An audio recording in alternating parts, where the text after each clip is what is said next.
All right. What's up, you guys? My name is Molly Van Marth. I am an executive health and fitness coach, and I help executives lose body fat while retaining or gaining lean muscle and while optimizing their health in the process. I know a lot of executives, try different methods to lose weight and get into great shape. And a lot of times they end up sacrificing their health or sacrificing their energy for results. And obviously that is not sustainable long term. So today I have my client Steve with us. Steve has done a really excellent job. He's only part of the way through his program, but we've been working together for a while and he's seen some great results. Steve, you've done just an excellent job with executing what your plan has been. We've made some adjustments and yeah, overall, you've done a really great job. So I just wanted him to share sort of what his experience has been like.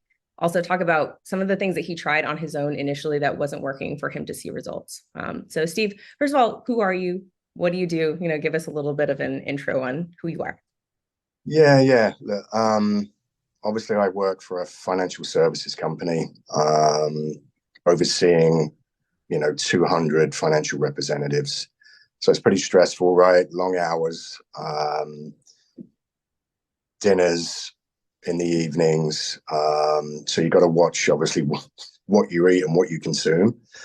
So to go back to originally how I came across Molly was, back in February, I'd come out of the Christmas and holiday period not feeling too good. Felt obviously overweight and not my usual self, and really started scrolling the internet.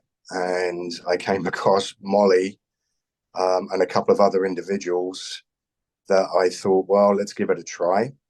I interviewed 3 individuals because obviously with anything, it's about fit, it's about chemistry, it's about all of that. And I ended up obviously choosing Molly. It's been a great experience thus far.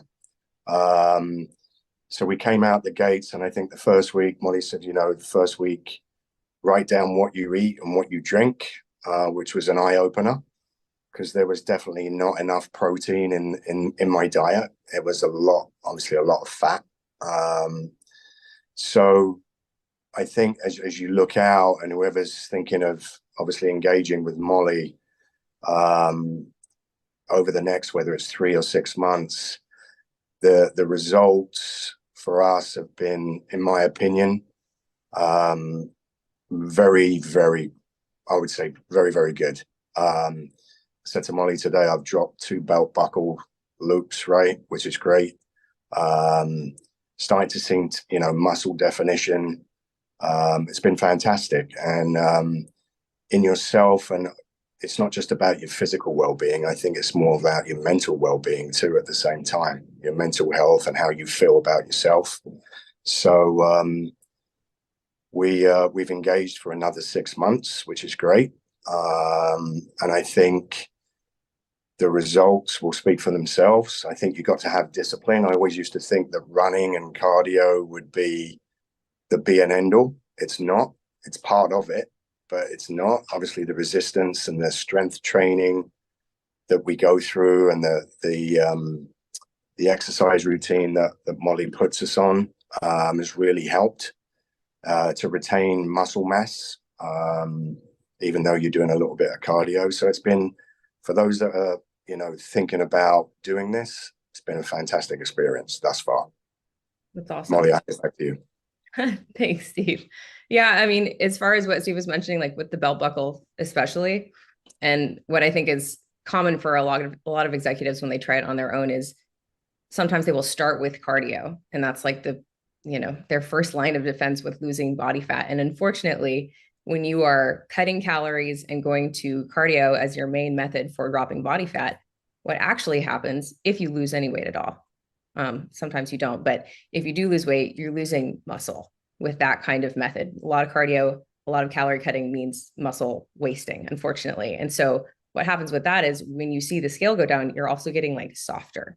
And our goal here was to get you stronger, more toned, and less body fat. So what's cool is you've described losing body fat. What's neat with you is we've seen it come off around your waist. Really, that's been the most noticeable part of this.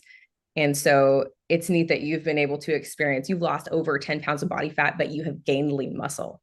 And that's really what creates that visual transition that we're seeing, that transformation where we can see muscle definition coming in, we can see your obliques now, you know, so not only are you losing body fat, but you're gaining lean muscle mass. And that's where you have the benefit of losing body fat, gaining lean muscle, and therefore gaining strength and energy, which again, as an executive and how much, you know, you've got long work days, you have a lot of travel, you can't be sacrificing your energy and your mental performance for losing weight. So it's been neat to see you gain strength and also feel better. I know I've heard you talk about how you've been feeling over our check-ins over the weeks, and it's been neat to hear you say you not just look better and your scale is going down, but you also feel better in the process. Yeah. I have a question because I think a lot of people worry that they don't have enough time for this. And my response to that is typically, well, I'm not going to have you be necessarily spending more time. Most people I work with are already working out. They're already spending time working out and they see that it's not working. And so they're like, okay, I'm already spending time working out. I'm watching what I eat, but it's not working. Am I going to have to dedicate 4 extra hours per week to this? Because I don't have that. And obviously my response is, it's not that you need to work out more, not that you need to meal prep in your kitchen 8 times a day. It's that we need to be more intentional with when you eat. You need to know how to make the right decisions. And when you work out, sometimes I even have people work out less, but it's more intelligently designed workouts. So in terms of how doable this has been for your schedule, how do you feel like it's worked? And also you have a family, right? You've got 3 kids and you're married. So it's, as you said, look, being a former athlete, exercise is part of my routine anyway. I get up early because it's the only really time that I can get it done, other than on a weekend, depending on schedules. So I'm up early in the morning, 5:30, 5:45, and obviously the strength and resistance training, the ones that you got me on now are obviously a lot longer, but let's just say 45 to 60 minutes. And then I'm done, right? And then you go into the day energized and ready to go. So with anything, right, it's what you put into it, is what you're going to get out of it. I know that sounds cliche, but it's absolutely true. And then with the running, right, with a little bit of cardio on the off days, that's 20 minutes. So, you know, I don't have to get up at 5:30. I can get up at 6, go for a 20-minute, 30-minute run, and I'm good to go. So I think it's, you know, for those that they're not morning people and get up early, then just maybe you do it in your lunch break, right? It's just finding the time to do it that's convenient for you. Weekends may be a little bit different for me, depending on game schedules for the boys and everything like that. So if it's not in the morning, I'll come back after the game and do it in the evening. So being a little bit more flexible is good. But with anything, Molly, I'm sure, obviously, with your coaching and engagement with executives, it's you got to find the time to do it if you want to see results. So, but that's a good, I mean, referencing like 45 minutes is a pretty typical, like typically it's about 40. I ask people, you know, do you have 45 minutes 4 times a week? And we're supplementing with a little bit of cardio right now for you, but we might not keep that in there. Like I said, that was for, you know, getting over a plateau, but cardio was actually the last thing that we did for you to get over that. And that might not be a permanent thing in your program, but yeah, because a lot of people are already working out, you know, an hour every single day, 7 days a week, working out for an hour. And if you're not seeing results with that, then, I mean, primarily it's probably something that's off with your diet, but also working out more doesn't produce results. It's working out with the right structure and the right plan that will produce results. How about flexibility with business dinners, travel, eating out? Because I think another fear that I hear people talking about is, you know, I can't be eating from a Tupperware 8 times a day. Can I still eat at business dinners? Does this work with eating out, you know? So what's been your experience there with having that flexibility to still? Yeah, I think the experience there, I mean, for me, it's been a lot more aware of what I'm putting into my body, right? So whether that's more protein, which I think was the case, I was really low on protein. So I was actually at a business dinner this week. What did I have? I had a filet, broccoli. It's perfect. And a couple of sweet potatoes. Perfect. So I would say you do not need to go on a strict, you know, carrots, vegetables diet, right? It's rabbit you can eat what you want, but you've got to track it to make sure, I mean, I track everything that I eat every day.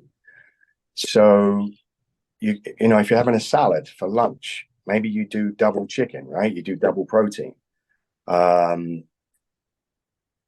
Dinners, business dinners, travel. That's being mindful of what you're putting in your body and an awareness of what you're eating. So that's been, I think, the coaching from you on that has been really helpful. Just to understand what you're putting in. Not eating, you know, 10 chocolate digestives on a Saturday, right? Which is basically fat. So, but I can have one with a cup of tea and that's it. But it's just everything in moderation. How do you, that's huge. And as an add-on to that, how do you feel like your hunger has been? Because a lot of people know that they need to learn how to eat in moderation. You know, when you're having 10 cookies instead of one, people know. When you have 5 slices of pizza instead of 2, most people are aware that they need to learn moderation. However, what happens when you just focus on cutting calories or cutting things out, like don't eat carbs, don't eat sugar, you know, 0 alcohol, 0 everything, it becomes very challenging after a while. And what people don't realize is that's because there are survival mechanisms built into our bodies to essentially make you overeat once you've lost body fat or once you've been in a calorie deficit for a while. And so one of the things we've done with you and why it's been possible for you to eat in moderation, even when you're around good food, is because we are targeting hunger. Essentially, your diet is really set up to preserve muscle mass on your body and to lower hunger. And that's why you've been able to do things like have 1 instead of 10, right? How do you feel like, do you feel like you've been super hungry? How has hunger and energy been throughout this process as you've lost? It's actually been really good. I mean, I don't feel hungry. I mentioned to you this morning, you know, I worked out this morning. I didn't even feel like eating this morning after the workout, but I think as long as you're taking the right intake of protein, right, which to me has helped me cure hunger completely. Double chicken at lunch, and if you're struggling, right, protein smoothie with whey protein, that helps. So I think for me, and I hope, you know, obviously some of your other clients, I'm sure they've, at the beginning, probably the first week, I was a little bit hungry, but once you get through that, I was fine. Because I'm still eating what I want to eat. I'm having a steak, I'm having a piece of chicken, I'm having some fish, vegetables, still eating potatoes, but in moderation. So I just get my carb intake. And I do have a sweet tooth. So if I want to have a couple of cookies, I just got to make sure that I measure it and put it. And if it's tiramisu or bread pudding, right, you just got to hit it in moderation. But your calorie count is important and your protein count. That's what I've got from tracking what I'm putting in my body. Totally. What's cool, and this is why, like, I think when people try to do things on their own, because people watch this could be like, well, I tried eating more protein, it didn't work. What we've been able to do and why I think it's so important that people get a coach that has time to pay attention to them and actually has time to mentor them is we have developed a template that works for you. I don't have any other clients that are doing exactly what you're doing. Similar process, but not identical to what we're doing with you. And so that's the benefit of, you know, working with a program that is truly custom built to you is we've been able to capture the targets that work for you. So, you know, these are my protein goals. These are my calorie goals. I have these flexible guidelines set up and now I can enjoy eating what I want within those. And I know I'll make progress. I think that's huge too. And you've done a great job. I would say that this program, this method is not for people that do not like data. Typically everybody I work with is already, you know, already has a good relationship with tracking data because we know that that's where the solutions are, right? It allows you to see where your mistakes are too, but you know, it also shows us what the roadmap is for you, what the solution is. And that is one of the biggest things that shortens the timeline for reaching your goals. You have to know what's going on. And so, yeah, so you've done an excellent job with tracking and all of that. I don't know, anything else to share? Did you share what you tried on your own? I know you were talking about you tried cardio. Did you try anything with food on your own before we did this? I did. I tried a diet. I tried I'm not going to mention it, but I tried the Prolon diet, right? And I was starving. I thought I was going to eat my elbow off right after I was starving after that, and I lost weight. I lost like 7 pounds in a week. Mhm. But you know what happens? You're so hungry, you go out and you put the weight back on. So I just needed something that was going to provide consistency and progress over time, right? And that's the key, because it, as you well know, Molly, it doesn't happen overnight. It's a journey, and it's progress. And the goal was, okay, where do we want to be in 6 months? Where do we want to be in 12 months? So we're on our way, and we're not done yet. Awesome. Well, yeah, I think that's another good point too, is like there are lots of ways to lose weight, but ideally you're looking for something that is sustainable and something that allows you to get results that are permanent, right? Yeah, Yeah, that's exactly right. cool. Well, thank you for sharing. Obviously, I'm enjoying coaching you and you've done a great job, and I'm excited to see where you go from here. It's gonna be good. Lovely. Thank you, Molly. Thanks, Steve. Talk soon. You got it.